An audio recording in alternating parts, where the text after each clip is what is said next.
بسم الله الرحمن الرحيم. الحمد لله رب العالمين، والصلاة والسلام على أشرف الأنبياء والمرسلين وعلى آله وصحبه أجمعين.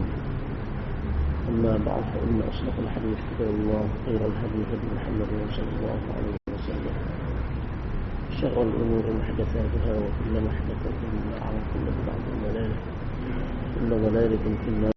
اللهم رب اشرح لي صدري ويسر لي أمري واحلل عقدة من لساني يفقهوا قولي. اللهم رب يسر ولا تعسر فيه.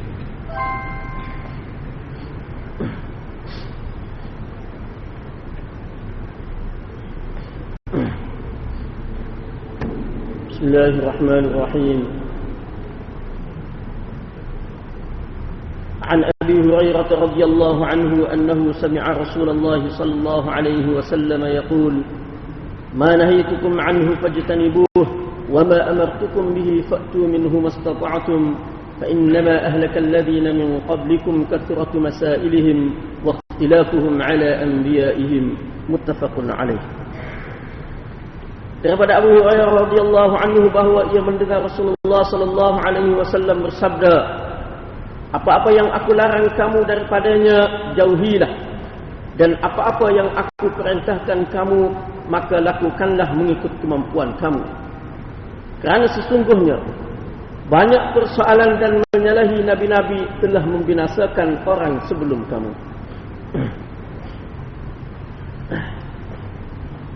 Jadi ini hadis yang ke-9 daripada 40 hadis. Dan sebelum ini kita telah baca dah beberapa kali hadis ini, iaitu hadis berkenaan dengan galakan daripada Nabi sallallahu alaihi wasallam untuk menjauhi segala larangan dan mematuhi segala perintah baginda, dan juga tidak menyibukkan diri dengan tidak mempersoalkan perkara-perkara yang tidak disebutkan oleh nabi-nabi, dan juga tidak menyalahi nabi-nabi. Jadi sebelum ni kita telah terdedah berkenaan dengan makna daripada hadis ini. Makna daripada hadis ini, iaitu setiap satu yang disebutkan oleh Nabi sallallahu alaihi wasallam, kita telah terangkan makna dia. Terai makna, huraian makna tu dengan maksud supaya tidak jadi salah faham, tidak jadi salah di dalam memahami hadis, dan juga nak suruh mana dari segi pemahaman tu faham seperti segala maksud yang dikehendaki daripada hadis tersebut. Kemudian daripada makna hadis itu, kefahaman yang betul terhadap makna hadis itu, keluarlah banyak pula kesimpulan daripada hadis tersebut. Jadi kita sambung berkenaan dengan kesimpulan hadis yang kita berhenti sebelum ni.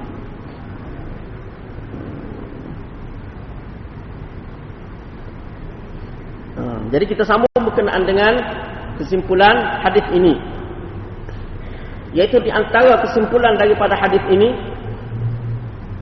apa yang dapat disimpulkan daripada hadis ini, iaitu banyak tanya, banyak soal, banyak persoalan yang tidak mendatangkan manfaat adalah dilarang.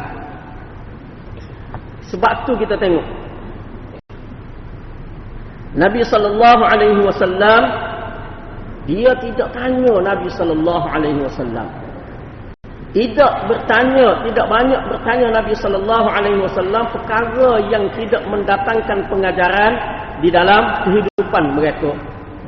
Mana-mana yang tidak perlu, sahabat tak tanya Nabi. Dia tanya hak perlu dah, hak pada-pada, hak perlu dah.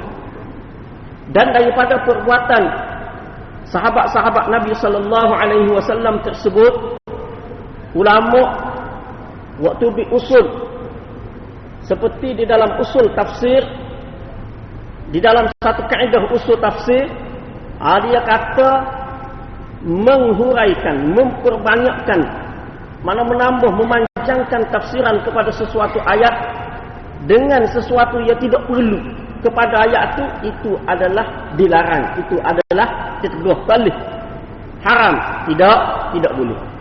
Kerana apa? Kerana sahabat dia tak tanya lebih-lebih. Dia tanya hak patut-patut je, hak pada. Kalau daripada sesuatu ayat Al-Quran, sahabat dia tanya pengajaran sahaja daripada ayat.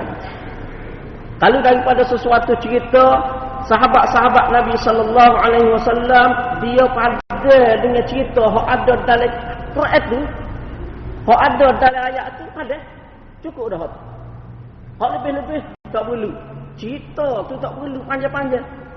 Hak perlu daripada cerita iaitu mengambil pengajaran daripada cerita tersebut. Hak tu.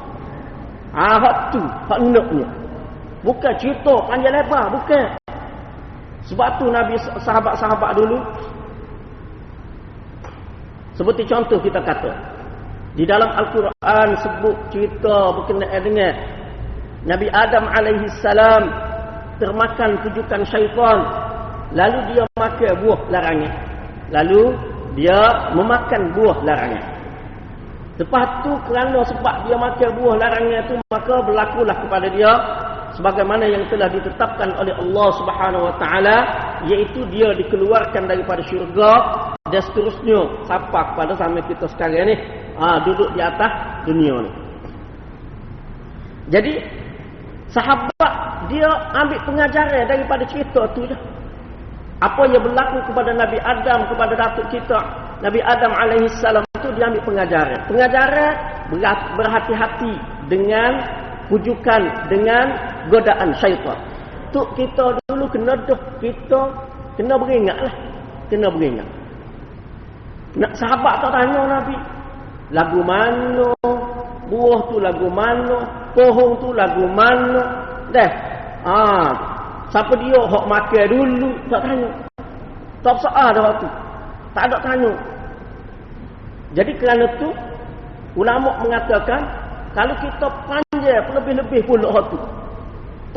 Lebih-lebih pula terutamanya kalaulah cerita itu tidak ada sesuatu pun yang sahih. Cerita tu hanyalah sekadar cerita pendeta-pendeta Yahudi. Lebih-lebih lagi tidak boleh untuk dipanjangkan cerita tersebut. Kecuali kalau kita nak royak cerita tu tak betul, itu lain. Itu lain. Jadi kerana tu ulama mengatakan kalau cerita tu tidak sabit dengan sahih daripada Nabi sallallahu alaihi wasallam, maka cerita tersebut tidak boleh dipanjangkan. Tak sedap caralah pohon dia tu pohon betul lagu mana, buah tu buah rendek ke panjang ke pendek ke, buah warna gapo hak tu tak secara. Tak penting hak tu. Buah ke panjang hak tu boleh jadi berlaku kesilapan di dalam mentafsirkan Al-Quran, menyalahi kaedah, menyalahi usul yang telah ditetapkan oleh ulama-ulama. Usul tu mari mana? Mari daripada perbuatan sahabat. Perbuatan sahabat ia tidak banyak soal dalam perkara-perkara yang tidak mendatangkan sebarang pengajaran, tidak mendatangkan sebarang manfaat di dalam kehidupan mereka. Bos kada nak dengar cerita wahalu telinga, dak sahabat ia tidak pasal lagu tu. Dia tidak pasal lagu tu. Dia pasal nak benda hak penting selalu. Benda hak penting. Bahkan sahabat-sahabat radhiyallahu anhum gerung dengan Nabi sallallahu alaihi wasallam, takut nak tanya Nabi sallallahu alaihi wasallam sehingga nak tahu sangat kadang-kadang. Setengah-setengah benda tu nak tahu sangat. Tapi nak ditanya gerung sahabat besar ni. Sahabat-sahabat besar ni. Sehingga mereka suka sangat. Suka sangat kalaulah seseorang Arabi ke orang ulu, kita kata orang Arabi ni orang Badui lah. Kalau kita kata kat orang ulu lah, orang ulu. Orang yang hidup tak ada Ramadan tu. Kalau ada Badui mana-mana yang baru masuk Islam, ataupun siapa-siapa yang baru masuk Islam, masuk dia pun bui rasuah, kita kata macam rasuah lah, tidak rasuah. Tapi bui sesuatu. Sebab apa nak suruh kita tanya Nabi? Mu kita tanya Nabi gini. Bui selendes lah. Wih kais lah, kita tanya Nabi ni. Kita tanya gini. Dia pun kita tanya. Kita tanya bila Nabi jawab, dia pun dengar. Lagu ni rupanya jawab dia. Lagu ni rupanya. Boleh tahu juga. Jadi gerungnya sahabat terhadap Nabi sallallahu alaihi wasallam untuk bertanya siapa kau mereka tu? Siapa kau mereka tu sehingga sanggup. Macam kalau kita kata tak macam Sogoklah, we hadiah kita kata, we hadiah. Suruh kawan ni kita tanya, kok baru-baru masuk Islam ni kita tanya, kok tidak rapatlah mana dengan Nabi sallallahu alaihi wasallam ni kita tanya. Lepas tu, dia nak tukar dengar. Gapo dia? Kok Nabi jawab. Mana sahabat tak si, takut-takut salah tanya, Nabi tak suka ataupun berlaku. Mana pertanyaan yang dilarang, yang mana tidak disukai oleh Nabi sallallahu alaihi wasallam, takut berlaku lah betul. Sahabat-sahabat hak besar. Kalau sahabat hak baru-baru masuk Islam ni tak apa, kalau silap pun. Kalau silap tanya pun tak apa. Tapi kalau sahabat besar, salah sikit, sudah. Nabi merah muka selalu. Merah muka selalu. Sayyidina Umar silap sikit. Berjumpa dengan Nabi sallallahu alaihi wasallam. Padahal maksud dia bukannya tak molek. Bukannya dia tidak percaya kepada Quran Sunnah, bukan. Tapi dia nak tanya tu takut-takut ada kebaikan. Takut-takut ada kebaikan. Kita tanya Nabi, riwayat ke Nabi, kita dengar puak-puak ahlul kitab, orang-orang alim ahlul kitab duk baca kitab dia. Hak molek-molek pun banyak. Lagu mana kalau kita ambil attack campur dengan hak kita? Merah muka selalu Nabi. Merah muka selalu Nabi. Apa? Sebab Sayyidina Umar ni orang rapat. Sahabat lama, orang rapat. Sepatutnya benda-benda lagu tu tak payah tanya dah. Kalau bersetara ni. Tu Sayyidina Umar. Tapi kalau sahabat hak baru masuk Islam, lebih berat pada tu tanya. Nabi tak kata gapo. Nabi tak kata gapo. Tamu-tamu kalau badui. Pergi erat selendai daripada Nabi, duk tekuk Nabi tu sampai bekah merah atas tekuk Nabi. Mari kat aku mitok pula tu. Mitok hak Nabi, mitok pula, bukan mitok molek-molek, mitok senyum. Nabi tak mari. Nabi senyum. Ambil anak kat. Bui pula. Apa? Ni orang baru masuk Islam. Kena berlembut, kena. Jadi mana Nabi sallallahu alaihi wasallam layannya dia tu beza. Sebab tu sahabat besar memang tak berani nak kita tanya dia. Takut pasal ni. Pasal dia nak Umar sana. Tu Nabi kata berat selalu. Ambo tahu wiku nak antum. Ni serupa bengongnya. Serupa orang tak ada panduan ni. Lama begini semua dah masuk Islam, duk main berapak dengan aku. Tanya bagi-bagi lagu ni. Tu sahabat besar. Tapi kalau sahabat baru masuk Islam, tak apa tanya lagu tu. Berat lagi pada tu. Tak apa, tak ada masalah. Itu mana layanan Nabi sallallahu alaihi wasallam, dan kerana cara Nabi itu sahabat-sahabat besar ni takut tanya, takut jadi lagu tu. Takut jadi lagu tu. Tapi walau bagaimanapun, sebagaimana hak tu kita telah bincang sebelum ni, tanya tu kalau perlu pertanyaan-pertanyaan yang dibenarkan, tu memang kena tanya. Jangan tak si tanya pula lepas pada ni tak boleh. Hak tu kita telah bincang dah. Bentuk pertanyaan lagu mana hak tak boleh, bentuk pertanyaan lagu manakah yang diharuskan, yang dibenarkan, bahkan ada yang wajib bertanya, ada yang sunat tanya, ada yang sekadar fardu kifayah saja bertanya. Dan kalau kita tengok contoh daripada sahabat-sahabat radhiyallahu anhum, lagu mana mereka ni tidak suka, takut, bimbang nak tanya Nabi sallallahu alaihi wasallam banyak. Di dalam hadis yang lain, Nabi sallallahu alaihi wasallam sebut berkenaan dengan cara tanya hak dilarang. Nabi sallallahu alaihi wasallam naha 'anil ughluta. Nabi larang daripada pertanyaan yang mana menyusahkan orang yang ditanya. Satu, pertanyaan yang tak ada mendatangkan faedah, dan juga pertanyaan yang mana dengan maksud untuk menjatuhkan mughalabah dia panggil. Dengan maksud nak suruh orang yang bertanya tu tidak terjawab. Nabi larang. Tapi salah satunya iaitu yang tidak perlu. Auza'i mengatakan iaitu pertanyaan yang tidak perlu.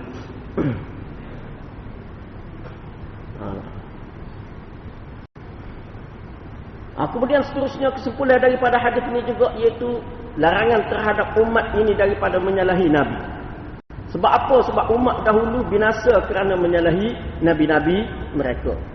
Tidak boleh menyalahi apa yang diungkapkan, apa yang disebutkan oleh Nabi-Nabi salah. Sebab apa? Itu merupakan punca kebinasaan. Jadi hal ni pun kita telah sebut dah contoh sebelum ni di dalam huraian hak sebelum ni berkenaan dengan mana kalau Nabi Isa itu umat dia lagu mana Nabi Isa royak lagu ni, dia pergi kata lagu ni. Nabi Musa royak lagu ni, dia kata lagu ni dan sebagainya. Hak tu. Begitu juga dengan kita sekarang. Kita umat Nabi sallallahu alaihi wasallam. Kalau Nabi sallallahu alaihi wasallam menyebutkan sesuatu perkara, dia suruh sesuatu perkara, jangan sesekali kita menyalahi perintah tersebut. Begitu juga kalau dia larang daripada sesuatu perkara, kita tidak boleh juga menyalahi melakukan larangan tersebut.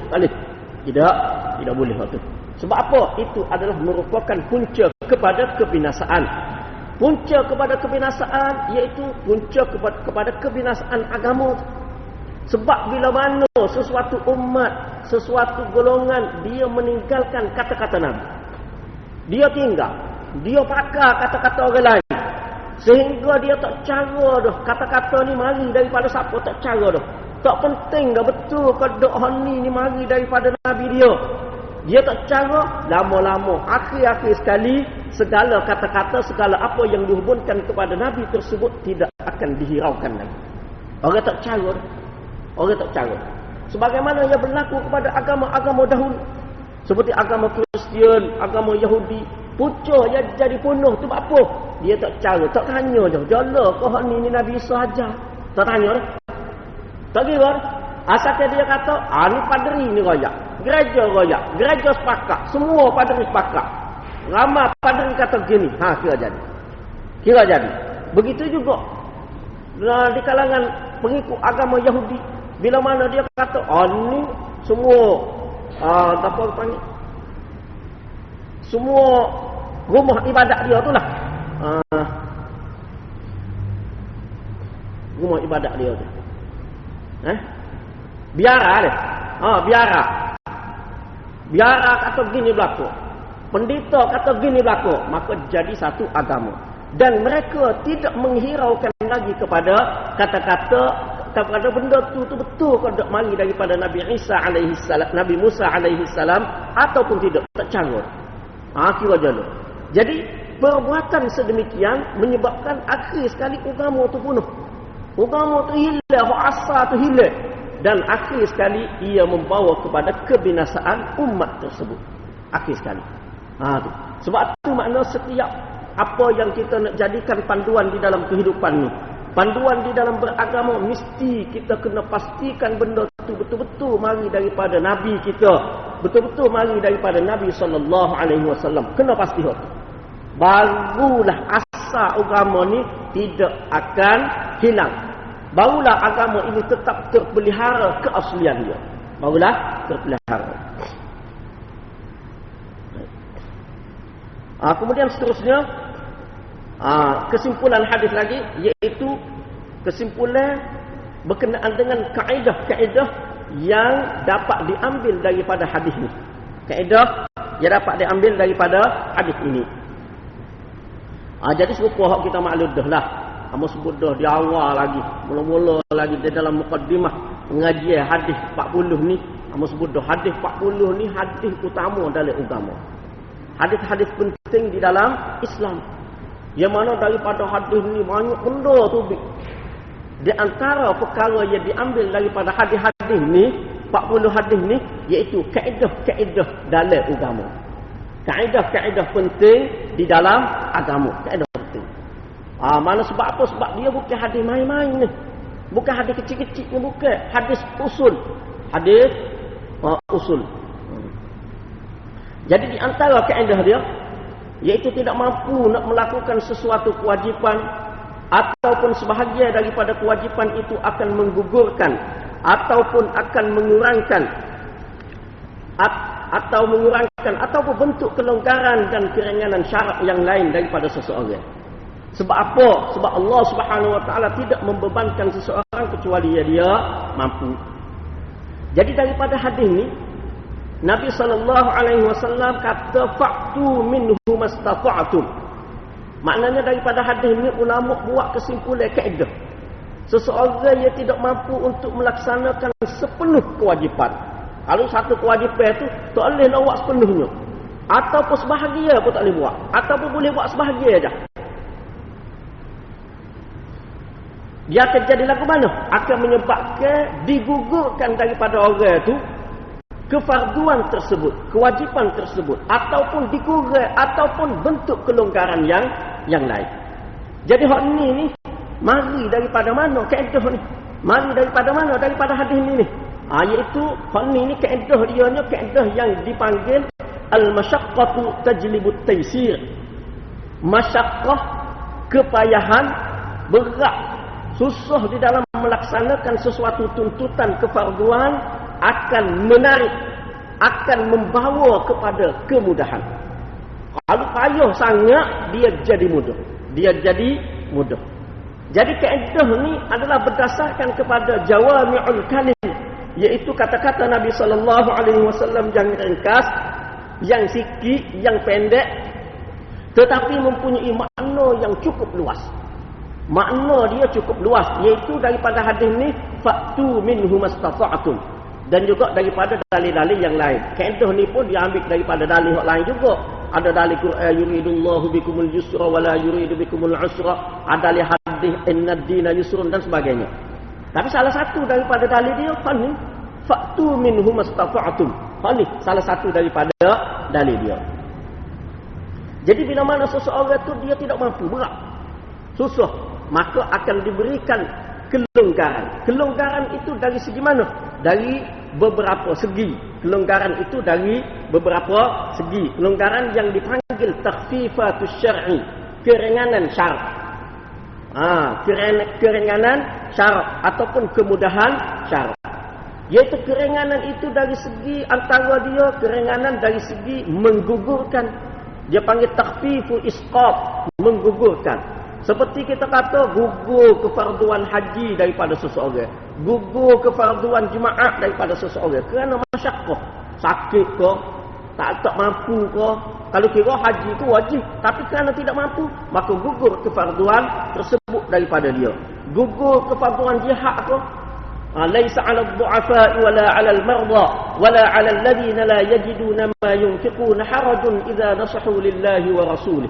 Tu tidak menjadi kesalahan kepada orang yang lemah, kepada orang yang sakit, kepada orang yang tidak mempunyai sesuatu yang dia nak belanjakan. Tidak menjadi kesalahan. Dia tidak diperat. Gugur kefarduan jihad. Walaupun pada ketika jihad itu menjadi wajib, tapi gugur. Sebab apa? Sakit kok. Jadi kerana masyaqqah, iaitu sakit, maka gugur kefarduan tersebut daripada dia. Dan juga seperti keringanan hukum, keringanan syarak itu dari segi mengurangkan, seperti daripada 4 rakaat jadi 2, ataupun dari segi menukar, seperti menukar wuduk dengan tayamum kerana sesuatu masyaqqah. Sakit kau gapo kau, asalnya kena ambil air semaya, tapi kerana sakit boleh berwuduk. Dan juga meringankan syarak seperti mendahulukan sesuatu yang sepatutnya buat kemudian, tapi boleh dahulukan. Kita kata asar, sepatutnya asar kena buat dalam waktu asar, tapi kerana masyaqqah safar, masyaqqah perjalanan, maka kita boleh buat dulu. Boleh buat dulu. Tak masuk lagi asar, tapi semaya dah asar. Begitu juga dalam perjalanan, kerana masyaqqah perjalanan, dia boleh juga mentakhirkan, takhfif, meringankan keringanan hukum dengan cara melewatkan, iaitu seperti semaya zuhur. Kita kata sepatutnya kena semaya dah, tapi kerana masyaqqah safar, payah dalam perjalanan, boleh lewat, buat dalam waktu asar. Boleh buat dalam waktu asar. Begitu juga takhfif, tarkhis. Seperti harus dari segi mana? Dari segi kelonggaran, melonggarkan, memberi kelonggaran.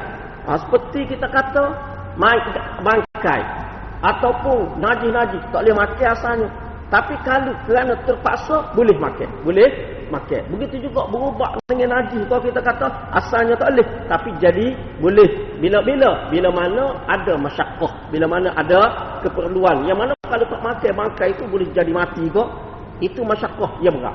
Maka bila mana dalam keadaan lagu tu boleh diberikan kelonggaran untuk dia makan bangkai itu. Jadi kaedah ni diambil juga daripada hadis ini, daripada kata-kata Nabi SAW, fa'tu minhu mastata'tum. Cuma berkaitan dengan kaedah ni, hak berkaitan dengan masyaqqah. kepayahan, kesusahan. Kepayahan ni masyaqqah ni dia ada dua pasang.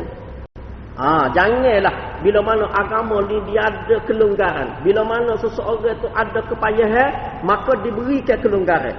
Lalu dia pun cara kena longgar semacam. Cara kena mudah semacam. Tak boleh dia ada kaedah juga. Iaitu masyaqqah, kesusahan, kepayahan ni dia boleh membawa kepada keringanan syarak ni. Dia ada dua pasang. Iaitu yang pertama masyaqqah juga, tapi dia tidak boleh membawa kepada keringanan syarak. Jadi masyaqqah juga kalau kira payah juga, tapi payah tu tidak menyebabkan gugur kefarduan itu daripada dia, ataupun diringankan kefarduan itu daripada dia. Tetap kena buat juga.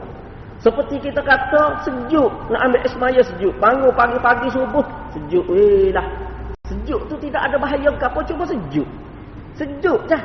Bukan kata kalau ambil semaya mati ke ataupun jadi sakit ke apa ke, dak, sejuk je.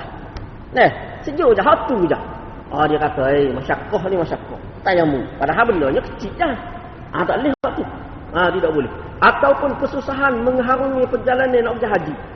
Masyaqqah nak pergi haji kita ni. Masyaqqah ke apa? Jalan jauh. Kena tinggal anak bini. Masyaqqah tinggal anak bini ni. Benda payah ni nak tinggal anak bini. Nak tinggal kampung halaman, bukan benda mudah. Masyaqqah tu. Tak boleh jadi. Sebab apa masyaqqah?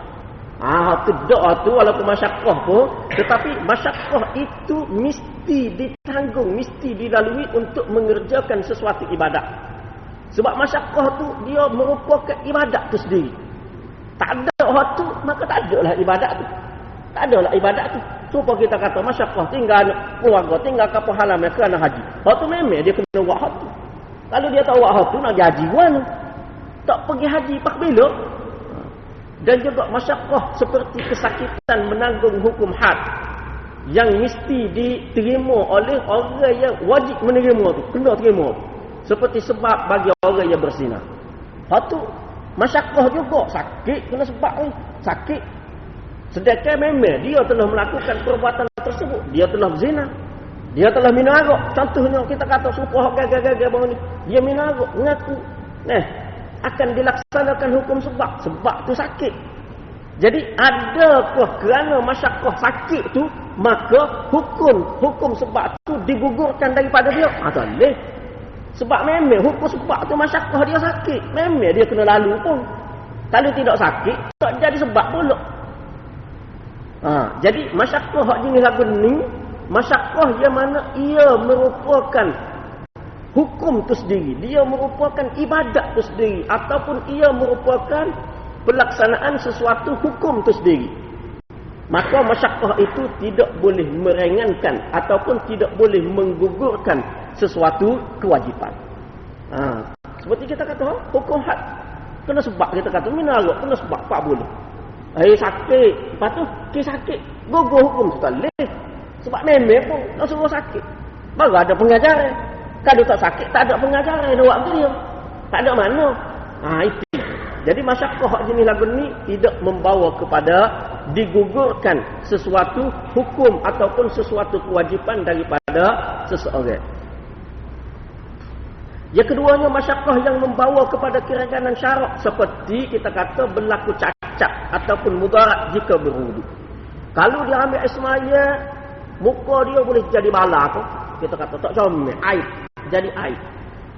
Muka dia kena gapo-gapo orang kita kata, kalau ambil semaya air jadi bala gapo tak kira lah.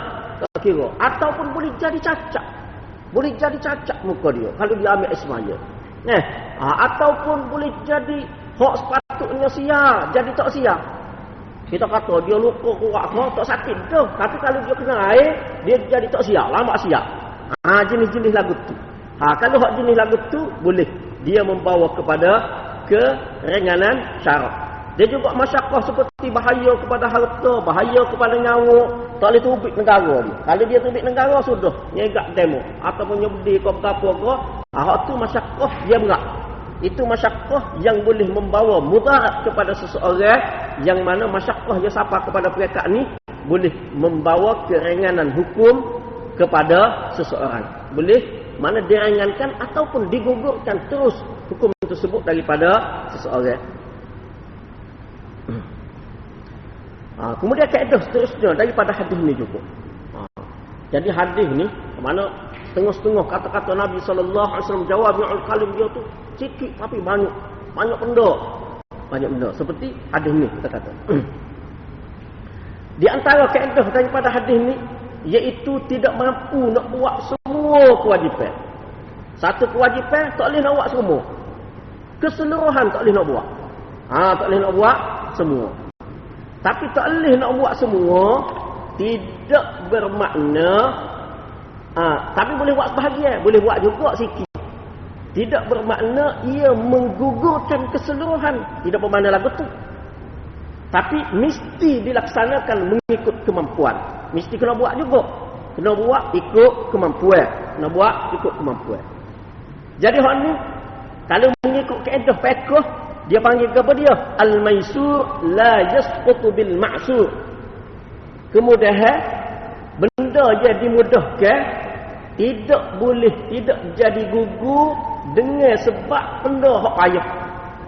Jadi kerana ada kemudahan jadi gugur. Ki ada payah sikit. Tidak. Tidak. Walaupun ada kemudahan kepada sesuatu yang payah tetapi ia tidak menggugurkan keseluruhan benda hak payah. Tidak gugur semua. Tidak kata jadi gugur habis. Tidak. Tidak lagu tu. Jadi kaedah ni juga diambil daripada jawami'ul kalim. Nabi sallallahu alaihi wasallam fa'tu minhu mastata'tum dalam hadis ni. Situ juga. Ambil daripada kata-kata tu juga. Jadi saat ni, kaedah saat ni, kalau payah, kalau susah, boleh gugur ke fardu. Hal ni pula, walaupun payah, walaupun susah, tapi tidak jadi gugur belaka. Hadis tu juga. Kata-kata tu juga. Kata-kata tu juga. Buat hak kamu mampu. Buat hak kamu mampu, kalau tak mampu, tak payah buat. Tapi tak payah buat tu tinggal terus ke? Tak, buat sekat hak boleh. Buat sekat hak boleh. Seperti contoh kita kata. Orang yang mampu untuk menutup sebahagian aurat dia. Dia tidak mampu menutup keseluruhan. Tak boleh. Jadi tidak mampu menutup keseluruhan bukan bermakna boleh buka terus. Tidak. Dia kena tutup sekadar hak dia mampu. Setakat hak dia boleh. Orang yang tidak mampu nak semaya mengikut rukun dan syarat secara keseluruhan. Tak boleh. Nak ambil air semaya, berdiri, rokok, semua rukun dia tak boleh nak buat, tak boleh nak ikut secara keseluruhan. Tapi bukan bermakna tak payah semaya terus. Bukan. Dia kena buat juga. Buat setakat hak dia mampu. Buat setakat hak dia mampu. Begitu juga dengan perkara-perkara yang lain. Seperti contoh yang lain. Seperti orang yang ada dia mana dia luka ke di salah satu daripada anggota wuduk dia, luka. Ada kecacatan, ada kesakitan pada sebahagian daripada anggota wuduk dia. Maka dia tidak boleh menyempurnakan wuduk dia sepenuhnya, tak boleh. Tangan dia tak boleh basuh. Jadi tak boleh basuh tangan untuk berwuduk bukan bermakna gugur terus kefarduan wuduk tu daripada dia, bukan. Tapi dia kena buat juga. Buat juga basuh sekadar hak dia boleh. Lepas tu hak dia tak boleh tu tapung dengan tayammum. Makna kerana masyakkah gugur, tidak kata gugur sepenuhnya, tapi gugur separuh. Kena buat. Hak mana boleh tu kena buat. Sebahagian dia nak kena buat. Orang yang sembahyang dia tak boleh sujud. Rokok boleh. Tak buat sekadar rokok. Sujud tu isyarat. Orang tak boleh sembahyang, tak boleh langsung. Gerak pun tak boleh. Boleh juga isyarat. Baca ingat dalam hati. Baca mulut gerak-gerak. Tak buat sekadar tu. Bukan kata sakit tak ada di hospital. Oh, masyakkah kita ni. Susah kita ni nak sembahyang ke mana ni lagu ni. Nak sembahyang lagu mana ni. Okey nak cakap. Tak boleh dah ni. Kira pakai tak payah sembahyang lah. Uzur lagu ni semua ni. Ada. Walaupun uzur, dia tak boleh buat dengan dia. Tak boleh rokok, tak boleh sujud. Dia buat sekadar hak dia boleh. Jadi maknanya walaupun ada masyakkah yang boleh meringankan kewajipan, tidak bermakna gugur tu gugur secara keseluruhan. Tidak. dia kena buat juga sekadar hak dia boleh. Begitu juga sekarang ni kita kata di dalam kita nak menegakkan di antara kewajipan bagi seseorang Islam, mana dia kena ada keinginan supaya apa? Supaya mana jihad dapat dilancarkan, sistem Islam dapat ditegakkan. Dia kena ada keinginan nak kepada benda. Kalau boleh buat dia buat. Lepas tu dia tak mampu nak buat. Lepas tu adakah tidak mampu dia nak buat benda tu menyebabkan dia tak payah cara? Tak payahlah ikut dia lah lagu-lagu mana kita ni setara mana. Kita ni setara mana? Adakah lagu tu? Ataupun dia tidak mampu nak bantu saudara-saudara dia yang sedang dizalimi oleh musuh-musuh Islam, tak mampu nak pergi tak boleh. Adakah dia kena dia diri pakai tak cara langsung hanya khabar ambil tahu peduk? Adakah lagu tu? Kerana dia tidak mampu. Adakah lagu tu? Tidak. Dia kena buat juga. Dia kena buat sekadar hak dia mampu. Tak urak apa doa kita kata. Doa. Tak urak pun. Tapi usaha tu kena ada. Ada tu sekadar yang mampu. Tidak mampu buat hak ideal, tidak mampu buat sepenuhnya, pergi tolong seperti ataupun bangun menentang kezaliman ke apa, kau tidak mampu buat hal tu, buat sekadar hak mampu. Buat sekadar hak mampu dengan nasihat ke, dengan mengajar, beri kesedaran terhadap benda tu ke. Buat sekadar hak mampu. Kita tidak mampu untuk nak menukar satu sistem itu sekaligus, tak mampu. Tak nak tukar. Nak tukar satu sistem tu mana daripada atas semua sekali biar jadi sistem Islam belaka. Tak buat. Kalau kita boleh sikit beri mana pandangnya dari satu sudut. Usaha boleh beri pandangnya dari satu sudut. Nak ubah sikit je walaupun 0.0001% pun kita kena usaha. Kita kena usaha beri pandangnya pun ni cara. Paling tidak kalau so bahagia tu berubah, bawah kementerian kau berubah, besarlah hak tu. Besar taklah dah tu. Mana tak boleh nak buat sepenuhnya. Buat sikit-sikit dulu. Kita tidak mampu nak mengubah keseluruhan sistem dalam sesebuah negara mengikut sistem Islam belaka, tak mampu. Tak buat kita. Nak buat tak buat. Kita buat rumah kita dulu. Dalam rumah kita dulu kena buat, kena ada usaha. Kena ada usaha. Jangan kata nanti tukar dulu. Baru kita nak buat. Ni kita tukar kan dia jadi lagu ni. Kita nak menyalahkan hak tu. Dia jadi kau apa ada penuh, kau ni duk penuh, kau tu duk penuh. Kita tukar hak tu. Kita atas tu. Jangan. Biarlah hak tu biarlah hak tu. Nak mana hak tu kita tak boleh nak mampu nak ubah hak tu semua sekaligus tak boleh. Kita baiki hak sikit-sikit dulu. Baiki hak sikit-sikit sekadar yang kita mampu. Jangan kerana kita tak boleh nak ubah keseluruhan, nak ubah hak besar tu, nak ubah semua sekali, maka kita pun kata awak geria duk bergama hak ni. Anak bini kita pun awak geria duk bergama. Kalau hak ni tak berubah, hak ni pun tak jadi apa. Jangan kata lagu tu. Mana kefarduan ubah sistem tu, kefarduan untuk kembali kepada sistem Islam secara syumul, tidak gugur secara sepenuhnya, tidak gugur secara keseluruhan, tetapi mesti dilaksanakan mengikut kemampuan kita. Kita boleh, sekadar kita boleh. Kalau kita sebagai ketua keluarga, ayah beki dalam rumah dulu. Kalau kita sebagai ketua sebuah jabatan, fikir untuk beki dalam jabatan hak kita pegang. Kalau kita duduk di sebuah sekolah, kita cikgu besar, kita fikir boleh ubah sekolah kita, boleh kira dah. Tak apa dah. Jadi bukan kata kalau kita tak mampu nak ubah tu, kita pun pakai suruh hak tu tak cara. Tak boleh. Itu salah, itu silap.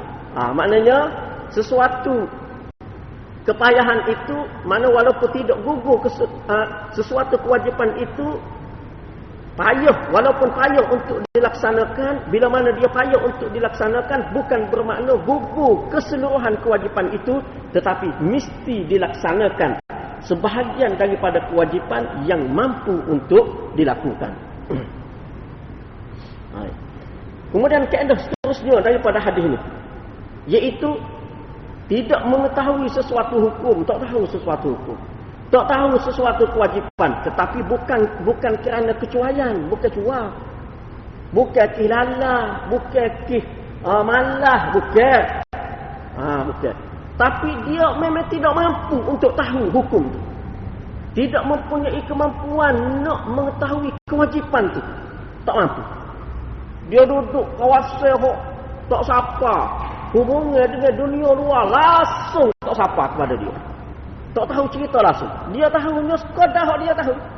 Buat-buat dia tu. Buat dia 10-15 orang duduk joket tu kan. Dia tahunya sekadar ni dah kita tahu. Sekadar ni dah kita tahu. Sesuatu yang tidak termasuk di dalam ma'ulima minad-din bid-darurah umpamanya. Sekadar tu je dia tahu.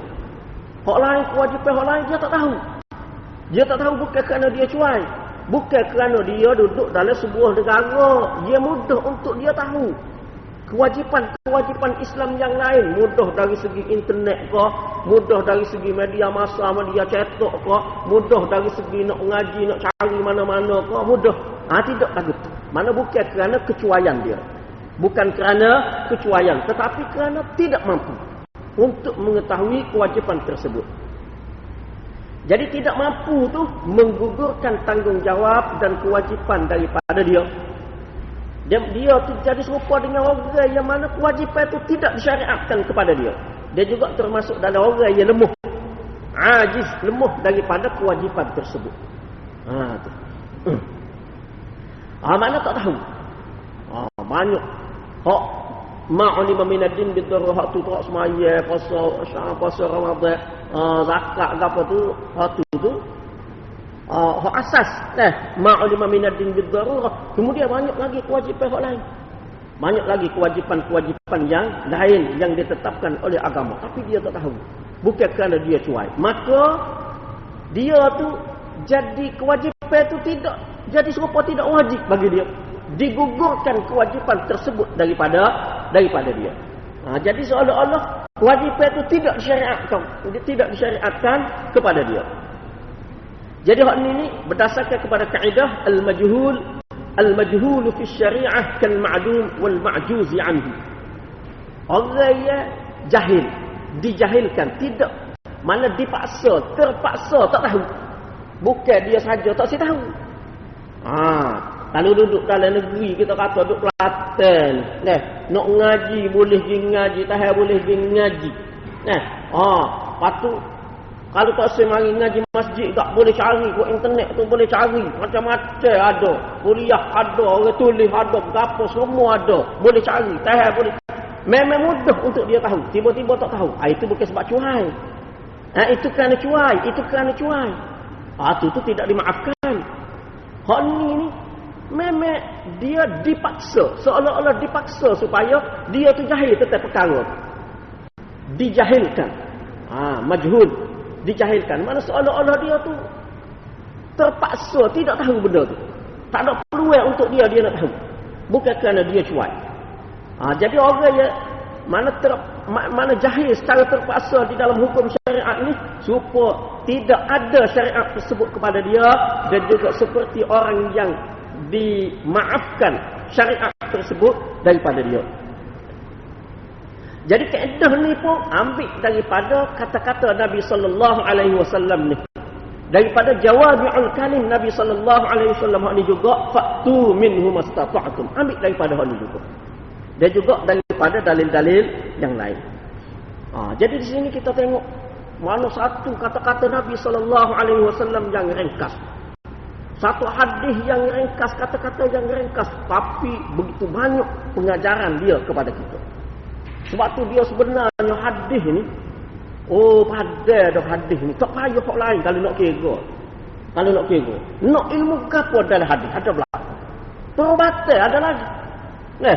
Astronomi ada lagi dalam hadis. Gapo? Loh. Nabi royak belakang. Banyak dalam hadis itu. Besar hadis ni. Mana? Setara ni, hak kecil, hak satu kata-kata yang kecil. Begitu banyak kaedah hak boleh ambil. Lepas tu kaedah ni, orang pakar dulu. Orang studia pun pakar lagi. Boleh pakar lagi kaedah ni. Mengikut perkembangan hukum semasa. Al-masyaqqatu tajlibut taisir. Kalau kita kata, lah ni boleh pakar lagi. Dok tak kapal terbang tu nak semaya lagu mana? Nak semaya lagu mana? Oh, boleh pakai kaedah tu. Lepas tu boleh pakai juga al-maisur la yasqutu bil ma'sur. Doa tak apa tu ke masyaqqah, tak tahu kat mana kiblat, tak tahu waktu gapo Allah ni. Adakah jadi gugur tu ke fardu itu? Boleh pakai juga kaedah tu. Jadi banyak. Boleh pakai semua. Sentiasa boleh pakai kaedah yang diambil daripada hadis. Jadi sebab tu hadis ni kalau nak kira pada dengan hadis. Pada dengan hadis tak payah tak lain kalau nak kira. Nak ngaji bab gapo? Cuma kena bagilah bab tu, bagilah. Bagi bab tu. Fiqh nak bab hukum hakam. Hadis hukum hakam. Hadis hukum. Malam ni hadis hukum. Hadis juga berkenaan dengan hukum. Semaya ambil semaya gotu ni hak jenis lagu tu nak gaji, nak gapo puasa ke gapo. Hadis hukum, hadis juga. Nak gapo?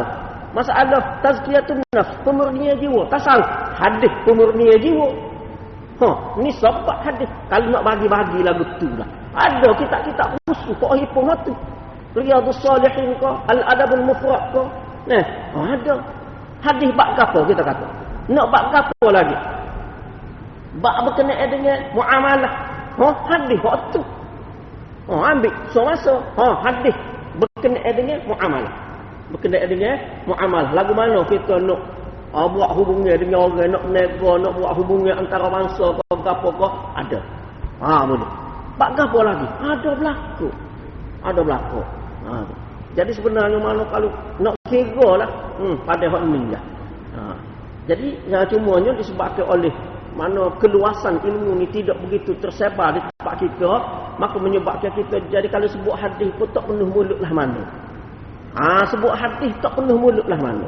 Tapi kalau sebut muka lain penuh mulut. Hak tu silap.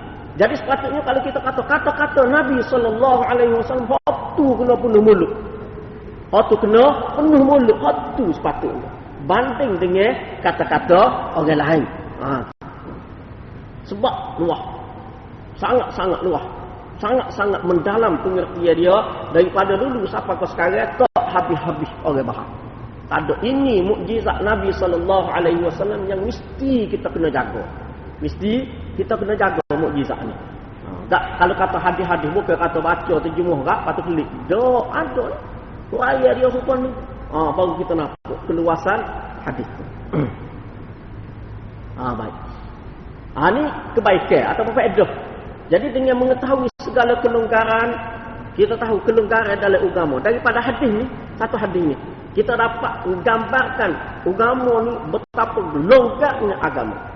Kita akan nampak keluasan agama. Agama ni luas. Bersesuaiannya agama dengan fitrah, dengan jiwa manusia. Agama tidak bertentangan dengan fitrah. Agama tidak bertentangan dengan jiwa manusia. Betul. Kalau siapa-siapa kata agama ni menyusahkan, agama ni bercanggah dengan fitrah manusia, itu silap. Itu silap. Itu kerana dia tak mengaji hadis. Kerana tu, kerana dia tidak faham agama dengan molek. Dan agama juga akan menenangkan jiwa. Dan juga dengan kita tahu kelonggaran-kelonggaran ni, tenang jiwa kita terhadap agama. Kita tidak akan jadi memberontak terhadap agama. Tidak. Kita akan jadi suka kepada agama. Kita akan jadi sayang kepada agama. Kita jadi nak terus mendalami agama. Terus nak beramal dengan agama sepenuhnya di dalam kehidupan kita. Kita berasa tak sih dah ambil cara orang lain. Tak sih dah ambil sistem lain. Dalam semua aspek kehidupan kita. Kalau kita tengok kelonggaran sana daripada hadis ni, macam mana Islam Nabi SAW memberi kemudahan kepada kita di dalam kita menegakkan menjalani kehidupan kita sebagai seorang yang beragama. Mana agama ni bukan nak menyusah, bukan nak mengukur, bukan, tapi mendatangkan kebaikan. Salah satu daripada kata-kata Nabi SAW yang menunjukkan kepada perkara tersebut, iaitu laisa min amalin yuqarribu ilal jannah illa wa qad amartukum bih wala amalin yuqarribu ilan nar illa qad nahaitukum anhu. Tak ada siapa amal yang boleh membawa ke syurga kecuali aku suruh. Aku suruh buat. Bapa yang suruh tu nak suruh boleh masuk syurga lah, kebaikan. Tak ada siapa amalan yang boleh bawa ke neraka kecuali aku larang. Apa yang larang tu? Tak boleh buat tu, tak boleh buat ni, tak boleh buat tu, tak boleh buat ni. Apa? Kihnya tak suri masuk neraka. Tak suri menyusup. Itu hak akhirat. Dunia pun kita juga. dunia ni pun begitu juga. Semuanya untuk kebaikan. Dan hak tu pun kita telah surah dah sebelum ni nak jaga maqasid syar'i yang hak 5 tu, dan juga untuk kebaikan-kebaikan yang lain. Baik. Kemudian hadis ni dia bersesuaian dengan ayat Al-Quran, iaitu wa ma atakumur rasulu fakhudhuh wa ma nahakum anhu fantahu. Mana-mana yang dibawa, yang disuruh oleh Rasul, pegang, ambil. Hak Rasul bawa, pegang, ambil hati. Dan mana hak Rasul larang, jangan buat. Jangan buat. Wa ma nahakum anhu fantahu. Gogo dosa sikit. Mana hak ni, ayat ni serupa dengan hadis ni. Kemudian ayat ni sebut hak dibawa oleh Rasul. Hadis ni pun sebut hak Rasul suruh, hak Rasul larang. Jadi hak Rasul suruh, hak Rasul larang tu adakah tidak ada kena mengena dengan Allah Subhanahu Wa Taala? Tidak. Ada kena mengena dengan Allah Subhanahu Wa Taala, sebagaimana Allah Subhanahu Wa Taala berfirman, "Man yuti'ir rasul faqad ata'a Allah." Sesiapa yang taat kepada Rasul, sesungguhnya dia taat kepada Allah. Jadi makna kita ikut kehendak Rasul, kita ikut hak Nabi sallallahu alaihi